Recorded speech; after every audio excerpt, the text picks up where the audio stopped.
Hello students, हमारा आज का टॉपिक है राष्ट्रीय शिक्षा आयोग नेशनल एजुकेशन कमीशन 1964-66। इसमें कहा गया कि भारत का भविष्य कक्षाओं से आने वाला है या भारत का भविष्य भारत की कक्षाओं में निर्मित हो रहा है।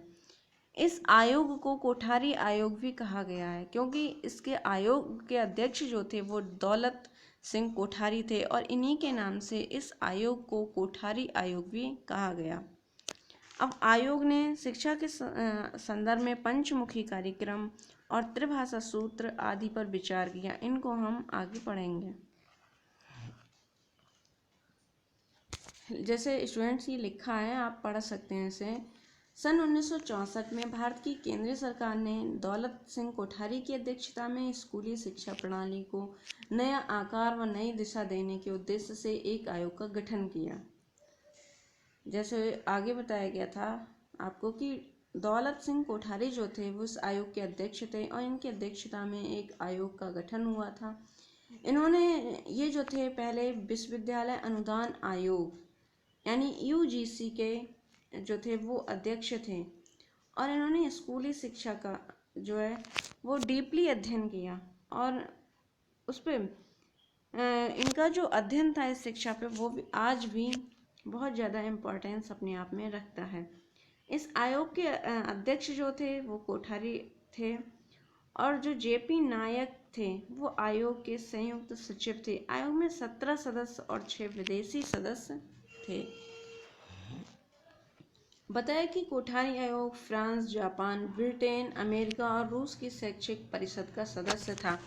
भारत में शैक्षिक मॉड्यूल बनाने के लिए आयोग ने जिन 3 चीज़ों पर जोर दिया वे हैं आंतरिक परिवर्तन, गुणात्मक परिवर्तन, शैक्षिक सुविधाओं का विस्तार। यहाँ हम मेनली आंतरिक परिवर्तन को पढ़ेंगे। आंतरिक परिवर्तन में आयोग ने कहा कि बालक और बालिकाओं के लिए समान पाठ्यक्रम होना चाहिए। गणित और विज्ञान की जो शिक्षा है वो बालकों के साथ साथ बालिकाओं को भी दी जानी चाहिए और जो माध्यमिक स्कूल हैं उनका व्यावसायिक स्कूल में 25% तक परिवर्तन कर दिया जाए और जो हायर सेकेंडरी के स्कूल हैं उनको 50% तक व्यावसायिक कर दिया जाए या उनमें 50% तक जो है बच्चों के लिए व्यावसायिक शिक्षा प्रदान की जाए। आयोग ने कहा कि जो शिक्षा है उसका माध्यम जो है वो मातृभाषा होना चाहिए। मातृभाषा में ही शिक्षा दी जानी चाहिए। मातृभाषा या स्थानीय भाषा में शिक्षण को इन्होंने प्रोत्साहन दिया था। शिक्षा के बारे में इन्होंने कहा कि 1 से 3 वर्ष की पूर्व प्राथमिक शिक्षा दी जाए। 1 से 3 वर्ष तक यानी जिसे बोला जाता है प्ले एजुकेशन या प्री प्राइमरी एजुकेशन, जो थी इन्होंने बताया कि 1 से 3 वर्ष तक प्री प्राइमरी एजुकेशन दी जाए। इसके बाद में जब बच्चा 6 वर्ष का हो जाए तो उसका जो है एडमिशन फर्स्ट क्लास में कराया जाना चाहिए।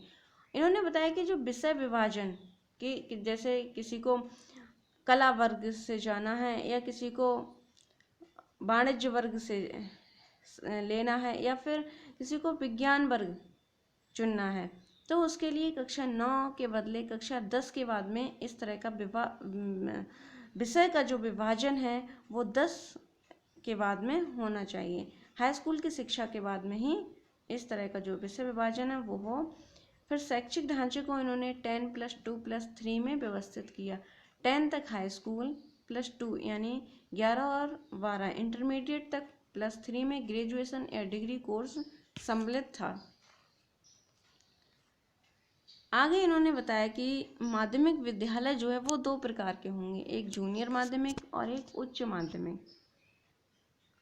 इन्होंने बताया कि स्नातक की शिक्षा मातृभाषा में दी जाए और शिक्षक की जो आर्थिक सामाजिक स्थिति है उसको सुधारा जाए, क्योंकि अगर शिक्षक की आर्थिक सामाजिक स्थिति सुधर जाएगी तो वो अपने व्यवसाय में और भी अधिक रुचि लेने लगेगा। इस समय की जो शिक्षा व्यवस्था थी वो बहुत निम्न बताई और आयोग ने बताया कि जो शिक्षा थी वो सिर्फ सैद्धांतिक या परंपरागत थी, व्यावसायिक या दैनिक जीवन से उसका कोई भी संबंध नहीं था। इन्होंने बताया कि विज्ञान की जो शिक्षा थी वो शुरुआती स्कूल से ही आरंभ कर दी जानी चाहिए और इन्होंने कहा कि विश्वविद्यालय स्तर पर जो विज्ञान के क्षेत्र में जो रिसर्च थी उसको बढ़ावा दिया जाना चाहिए। आयोग ने त्रिभाषा सूत्र दिए। त्रिभाषा सूत्र में मातृभाषा या स्थानीय भाषा, राष्ट्रभाषा और हिंदी या अंग्रेजी भाषा सिखाई जाए। इन्होंने बताया कि डिग्री स्तर तक मातृभाषा जो है वो शिक्षा का माध्यम होना चाहिए, लेकिन अंग्रेजी को भी द्वितीय भाषा के रूप में या संपर्क भाषा के रूप में पढ़ाया जाना चाहिए। प्रौढ़ शिक्षा के क्षेत्र में भी आयोग ने सुझाव दिया। आयोग ने कहा कि 15 से 30 वर्ष के अनपढ़ लोगों के लिए विद्यालय से पूर्व या विद्यालय समय के बाद जो इनकी शिक्षा की व्यवस्था होनी चाहिए, जो प्रौढ़ शिक्षा के नाम से जानी जाएगी। अब है शिक्षा और राष्ट्रीय लक्ष्य के संबंध में सुझाव। आयोग जो था वो मानता था कि राष्ट्र का जो विकास है वो शिक्षा के माध्यम से ही हो सकता है। इसके लिए ही आयोग ने पंचमुखी कार्यक्रम बनाया था और इसको प्राप्त करने के लिए बहुत सारे कार्य किए थे। पंचमुखी कार्यक्रम में सबसे पहले है शिक्षा द्वारा उत्पादन में वृद्धि करना। यह शिक्षा द्वारा उत्पादन में वृद्धि करना। तो आयोग ने शिक्षा द्वारा उत्पादन में वृद्धि करने के कई सुझाव दिए थे। जैसे आयोग ने कहा कि विज्ञान को कृषि एवं उत्पादक के कार्यों के लिए प्रयोग किया जाना चाहिए और कहा उच्च शिक्षा में कृषि शिक्षा एवं प्राविधिक शिक्षा पर बल दिया जाए। और साथ ही बताया कि विज्ञान की शिक्षा को विद्यालयी शिक्षा एवं विश्वविद्यालयी शिक्षा के पाठ्यक्रमों का जो है अभिन्न अंग बनाया जाए। आयोग ने कहा कि वर्क एक्सपीरियंस को संपूर्ण शिक्षा का विशिष्ट अंग बनाया जाए। ये था शिक्षा द्वारा उत्पादन में वृद्धि करना। फिर उन्होंने बताया कि शिक्षा द्वारा सामाजिक एवं राष्ट्रीय एकता में वृद्धि करना। आयोग ने शिक्षा द्वारा सामाजिक एवं राष्ट्रीय एकता का विकास करने के विचार से कई सुझाव दिए, जिन्हें आप इस तरह से समझ सकते हैं। जैसे शिक्षा के सब स्तरों पर सामाजिक एवं राष्ट्रीय सेवा जैसे सोशल एंड नेशनल सर्विस को सब विद्यार्थियों के लिए जो है कंपलसरी कर दिया जाए और जो प्रत्येक शिक्षा संस्था में सामाजिक एवं सामुदायिक सेवा कार्यक्रम को आरंभ किया जाए और छात्रों को जो है इन कार्यक्रमों में पार्टिसिपेट किया जाना चाहिए। और आयोग ने सार्वजनिक शिक्षा के लिए कॉमन स्कूल सिस्टम को राष्ट्रीय लक्ष्य बताया और कहा इस प्रणाली को 2 वर्ष की अवधि तक पूर्ण किया जाना चाहिए। आयोग ने बताया कि विश्व की कुछ महत्वपूर्ण भाषाओं की शिक्षा देने के लिए कुछ स्कूल एवं विश्वविद्यालयों की भी स्थापना की जानी चाहिए। और लास्ट में आयोग ने कहा कि labour and social service campus की नियमित रूप से व्यवस्था की जानी चाहिए और इनमें छात्र की उपस्थिति भी अनिवार्य होनी चाहिए। इस तरह से आयोग का मत था कि शिक्षा के द्वारा सामाजिक और राष्ट्रीय एकता में वृद्धि हो सकती है। अब थर्ड पॉइंट है आपका शिक्षा द्वारा लोकतांत्रिक मूल्यों का विकास करना। लोकतांत्रिक या प्रजातंत्र को सुदृढ़ बनाना। तो उस पर विचार दिए कि सब व्यक्तियों में वैज्ञानिक विचार एवं दृष्टिकोण का सहिष्णुता, पहलकदमी, जनहित, समाज सेवा, आत्मनिर्भरता एवं आत्म अनुशासन के गुणों का विकास किया जाना चाहिए। और जो 14 वर्ष की आयु तक के बालक एवं बालिकाओं को जो है निःशुल्क एवं अनिवार्य शिक्षा देनी चाहिए। आयोग ने आगे कहा कि धर्म, वर्ण, लिंग, जाति एवं स्थिति के भेदभाव के बिना सब बालक एवं बालिकाओं को शिक्षा के समान अवसर दिए जाएं। नेक्स्ट है शिक्षा द्वारा राष्ट्र का आधुनिकीकरण।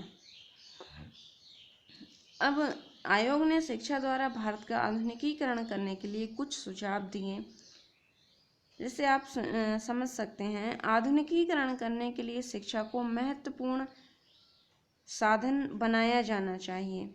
शिक्षा के द्वारा ही आधुनिकीकरण करना चाहिए। और आगे कहा कि शिक्षा के द्वारा छात्रों में स्वतंत्र विचार, स्वतंत्र निर्णय एवं स्वतंत्र अध्ययन की आदतों का निर्माण किया जाना चाहिए। आयोग ने कहा कि आधुनिकीकरण करने के लिए विज्ञान पर आधारित टेक्नोलॉजी का प्रयोग करना चाहिए, जिससे हमारे देश में जो है वो मॉडर्नाइजेशन हो सके। लास्ट था शिक्षा द्वारा सामाजिक, नैतिक एवं आध्यात्मिक मूल्यों का विकास। आयोग ने विचार प्रकट किया कि शिक्षा द्वारा ही विद्यार्थियों में सामाजिक, नैतिक, आध्यात्मिक मूल्यों का विकास करके उनके चरित्र का निर्माण किया जाना चाहिए। इसके विषय में ये कैसे कर सकते हैं, तो इसके विषय में आयोग ने बताया कि प्राथमिक विद्यालयों में इन मूल्यों की शिक्षा रोचक कहानियों द्वारा दी जानी चाहिए और माध्यमिक विद्यालयों में इन मूल्यों के संबंध में अध्यापक एवं विद्यार्थियों में विचार विनिमय होना चाहिए। प्रत्येक विश्वविद्यालय में कंपैरेटिव रिलीजन नामक विभाग की सृष्टि की जानी चाहिए और इस विभाग द्वारा ये खोज की जानी चाहिए कि इन मूल्यों को प्रभावशाली ढंग से शिक्षा जो है वो किस प्रकार दी जा सकती है। तो ये आपने पढ़े शिक्षा के पंचमुखी, जो शिक्षा का पंचमुखी कार्यक्रम था उस पर जो विचार आयोग ने दिए थे, इन विचारों को आपने पढ़ा। तो थैंक यू स्टूडेंट्स, आप इन्हें नोट कीजिए और आप अपनी कॉपी पे नोट्स बना के सेव कीजिए इन चीज़ों को।